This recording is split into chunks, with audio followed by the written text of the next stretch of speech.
Hello, everybody, and welcome to Duke Week for the Armchair Illini Podcast. It's very exciting that the Illini are 1-0, ranked 11 in the country, according to the AP and the coaches poll. And very excited to talk about this Duke matchup with Connor O'Neill, who is the Duke writer for the On3 Network. But want to start with this. Illini fans, the Armchair Illini Podcast is fired up to team with Hamilton Walker's Seafood and Spirits, hands down the best dining experience in Champaign-Urbana. We're talking prime steaks, fresh seafood, and a vibe that's perfect after a big Illini win. And here's the game changer, folks. Every single home game, we're giving away a $100 gift card to Hamilton Walkers on our social media. That's right, Dinner on Armchair Illini. So follow Armchair Illini and Hamilton Walkers on Facebook, Instagram, and Twitter to get in on the action and experience Hamilton Walkers, where Champaign-Urbana comes to celebrate. All right, Connor, it is Duke versus Illinois, and we are going to North Carolina for this first matchup of the back-to-back home-and-home series. So what are your initial thoughts on this matchup, and just give your initial read on what you think of this game? Kind of feels like we're in for a four-quarter battle. I know the people can be influenced by the rankings being what they are, but these teams look really similar to me in terms of the returning levels of production, adding a couple guys into the mix to fill some holes. I think Illinois has all five starters on the O-line back. Duke brought 4 of 5 back. Duke has some impact guys back in the secondary. Illinois, I think, brought all 5 starters back in the secondary. Receiver is a little bit of a question mark coming into the season for both. Like they lost top targets. I think we're in for a really competitive. I would be kind of surprised if either of these teams creates much separation on the scoreboard at any point on Saturday. I think it'll come down to whoever's got kind of more stamina and who makes the one play in the fourth quarter that swings it. How would you describe this era of Duke football? You had Mike Elko in 2022, 2023, and now Manny Diaz. So for Illini fans who are uninitiated with the Blue Devils football side of things, how would you describe this era of Blue Devil football? That's interesting. They're kind of proving that Duke doesn't have to be a build it from the ground up type of program, because that's how David Cutcliffe was successful. I mean, Cut had, I think it was a 13 or 14 year tenure, started really slow because he took over an awful program and turned them into a team that was playing Florida State for the ACC championship in 2013, that unbeaten Florida State team with a ridiculous amount of talent.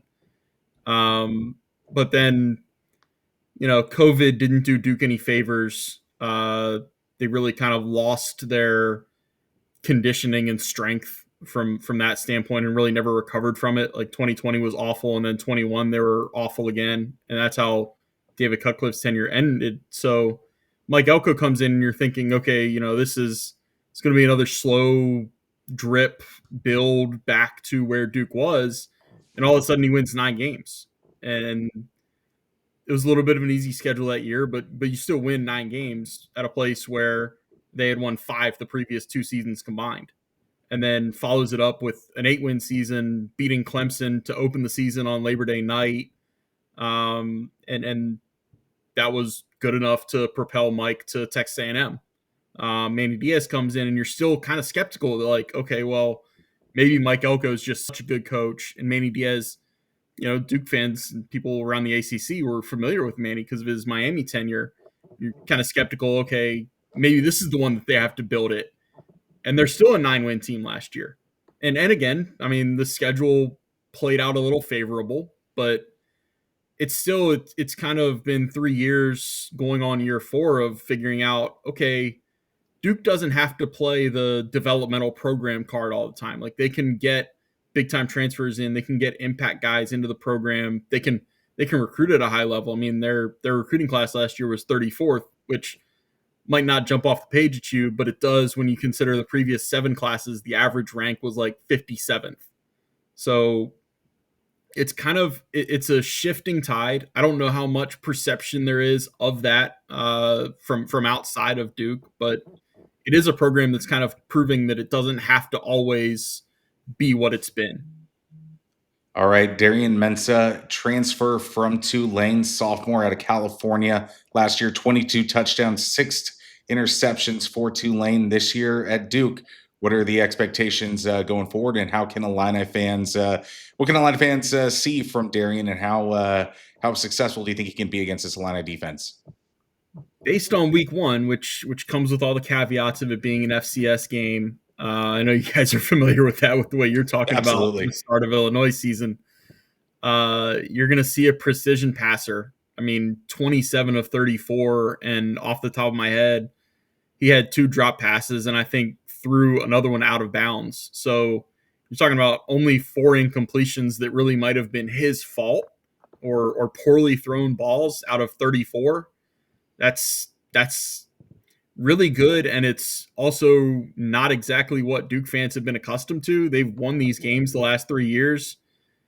Riley Leonard was a good passer, but he was a better runner than he was a passer. And then Malik Murphy last year would go one quarter looking like a future NFL pick, and then the next quarter looking like the Jamarcus Russell that played in the NFL.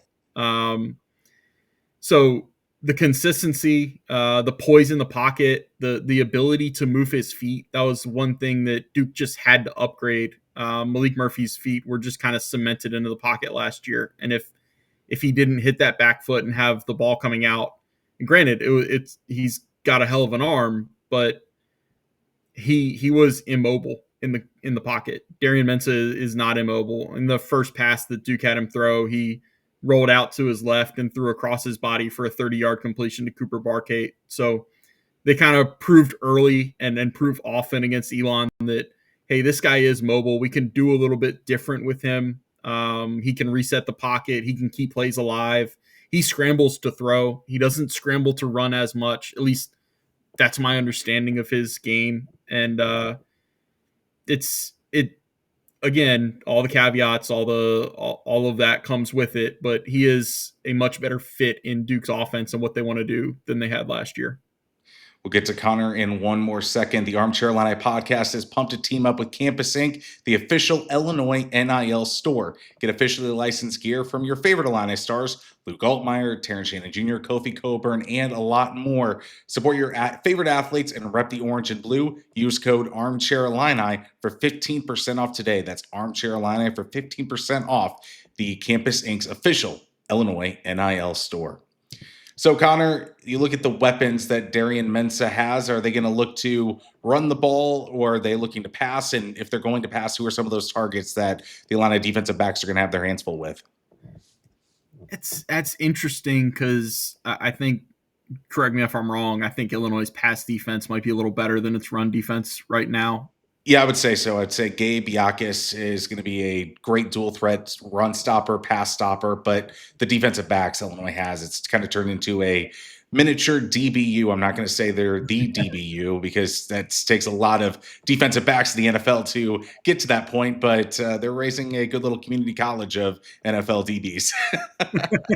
But yeah, so that's the interesting part of this game to me with Duke's offense on the field, at least. I think Duke wants to pass the ball before they run the ball. They had 389 through the air against Elon. They 159 on the ground. But beyond that, it's a quarterback whose strength is passing the ball. I think Cooper Barkate would be the top weapon offensively, at least on the perimeter. But one of the big things that Duke has been talking about for the last couple of days is how happy they are with the depth of weapons that they've developed, and that's receivers and running backs. They played 4 running backs against Elon that I think all of them were between 12 and 18 snaps and maybe between like 4 and 8 touches. They really feel good about all 4. Jacquez Moore, Peyton Jones, Anderson Castle is the big white guy that turned a 3rd and 1 into a 63-yard run. And then Nate Shepard is a freshman who partially blocked a punt, and then on his first snap, he had a 20-yard catch and run. So they're really excited about him as a freshman.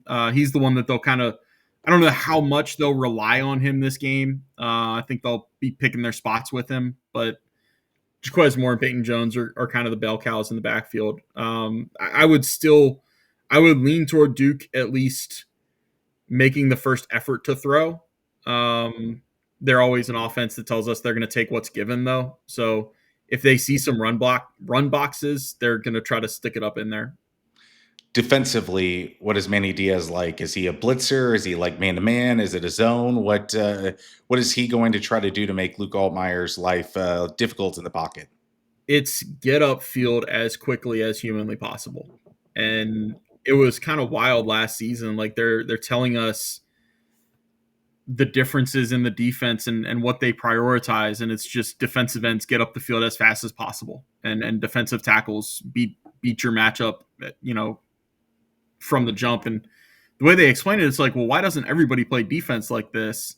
And it's just my understanding and from what they've explained is you kind of have to have the personnel. You have to have good defensive ends, and you have to have rotation. You can't rely too heavily on any defensive lineman because you're requiring max effort every single snap. But it's a high pressure, high TFL defense.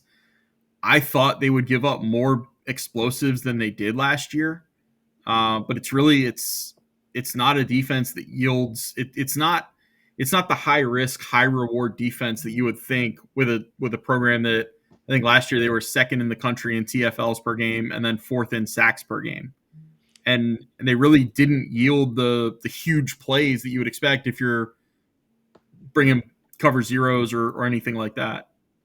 So, do you like the defensive line depth that's required for the Manny Diaz system? That's the interesting part because at defensive end, they played their two returning starters a whole lot of snaps last week. Vincent Anthony and Wesley Williams, they're really good. I think both of them could wind up on all ACC teams by the end of the season, but I think their snap counts were in the 40s and 50s, and no other defensive end had more than 9. So I think they'll thin out that number. I think they'll get guys like Kevin O'Connor, Kobe Smith, Tyshawn Reed. Bryce Davis is a huge recruit as a freshman. I think some combination of them will get further up into the snap counts, and some of the other guys will stay on the sideline a little more often. But they definitely we got Jonathan Packey to admit basically the defensive coordinator that 7 and 97. Anthony Williams, they played a little bit more than their liking would have been. So the secondary and defensive backs, Illinois' wide receiver core has some good depth. Nothing like the elite playmakers like you had last year with Zachary Franklin or Pat Bryant. But how do you think the defensive backs and safeties are going to match up with this wide receiver room? Safety is the interesting one because safety is where Duke has a preseason All-American who's out. Terry Moore was outstanding last season. He's a converted running back. He tore his ACL returning an interception in the Gator Bowl. So Duke will not have him for this game. I don't know if they'll have him in the next month, but he's out. They have two decent safeties, Deshaun Stone and Caleb Weaver. They're experienced. Weaver transferred in from Sam Houston State. Behind them are two freshmen. Andrew Pelachata, who's a summer enrollee. He wasn't even in there in the spring. And then Mekhi Jones was there in the spring. And so that's where if Duke has an injury at safety, they're going to be putting a true freshman on the field in a really big spot in a huge game. They love their nickel that they brought in from Utah State, Jaden Francois. He's a sixth-year guy, was actually a big-time recruit that went to UCF for 3 years and then transferred. Chandler Rivers is the preseason All-American that they do have. He's a corner senior. He started, I think he's up to now 35 straight games that he started for Duke. He's had touchdowns each of the last 2 years, both against Florida State. He's not going to wow you physically. I mean, I think he's listed at 5'10", 185, but he is just a nasty open field tackler. And he's a bit of a ball hawk. They bumped another guy up. Kamari Robinson is the other starting corner. He's a new starter, but he played, I think, around 400 or 500 snaps last season. So he's experienced. Duke feels good about safety Duke feels good about the secondary other than maybe safety depth. What would you say the biggest weakness on this team is and the biggest strength on this team is?